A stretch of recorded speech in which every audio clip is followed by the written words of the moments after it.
रखा जब मेरे नबी ने दुनिया में कदम तो पत्थर तक कलिमा पढ़कर मुसलमान हो गए। प्यारे नाजरीन, हजरत आमिना रजी अल्लाह ताला अन्हा फरमाती हैं कि जब मेरा बच्चा मेरे पेट में था तो मुझे बड़ी अजीब अजीब चीजें नजर आती थीं। अगर मैं घर से बाहर निकलती तो एक बादल का साया मेरे ऊपर आ जाता और मुझे धूप बिल्कुल महसूस न होती। अगर मैं पानी भरने के लिए जमजम के कुएं की तरफ जाती तो रास्ते के पेड़ अपनी टहनियां मेरे सामने झुका देते, जैसे मुझे सलाम कर रहे हों। मैं हैरान होती कि ये सब सिर्फ मेरे साथ ही क्यों हो रहा है। जब मैं जमजम के कुएं के पास पहुंचती तो नीचे का पानी अपने आप ऊपर आ जाता और बिल्कुल मंडेल तक भर उठता।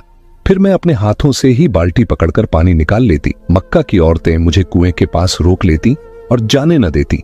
वो कहती, ए आमिना, तुम थोड़ी देर और यहीं खड़ी रहो, वरना तुम्हारे जाने से पानी वापस नीचे चला जाएगा और हमें पानी भरने में बहुत मुश्किल होगी। इसी तरह हजरत आमिना रजी अल्लाह ताला अन्हा फरमाती है कि मैं सुना करती थी कि जब बच्चा पेट में होता है तो मां को बहुत तकलीफें झेलनी पड़ती हैं।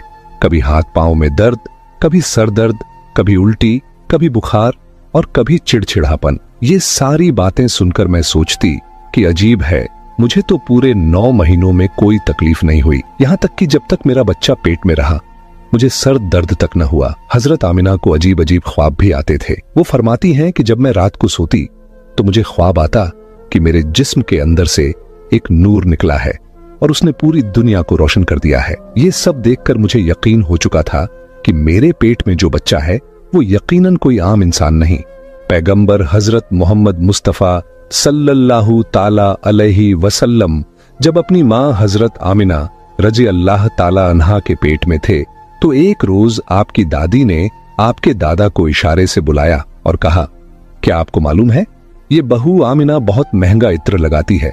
मैं तो परेशान हो चुकी हूँ, आप जरा आमिना से इस बारे में पूछिए। ये सुनकर आपके दादा ने कहा, इस बारे में तू ही पूछ लेती, तूने क्यों नहीं पूछा? तो आपकी दादी ने कहा, मैंने कई मर्तबा कोशिश की, लेकिन जब भी मैं आमिना के सामने जाती हूँ तो उसका नूरानी चेहरा देखकर खामोश हो जाती हूँ। आमिना के चेहरे पर इतनी चमक आ गई है कि मैं कुछ पूछ ही नहीं पाती, आप ही जाकर पूछ लीजिए। ये सुनकर आपके दादा ने कहा, तू औरत जात है, घर में रहती है, लेकिन मैं मर्द हूँ, घर से बाहर निकलता हूँ, मक्का में कुरैश का सरदार हूँ। जो भी मुझसे मिलता है पूछता है, ऐ अब्दुल मुत्तलिब, तुम्हारे घर से इतनी इत्र की खुशबू कहाँ से आती है? और हाँ, एक अजीब बात यह है कि इत्र की खुशबू वहीं से आती है जहां आमिना जाती है।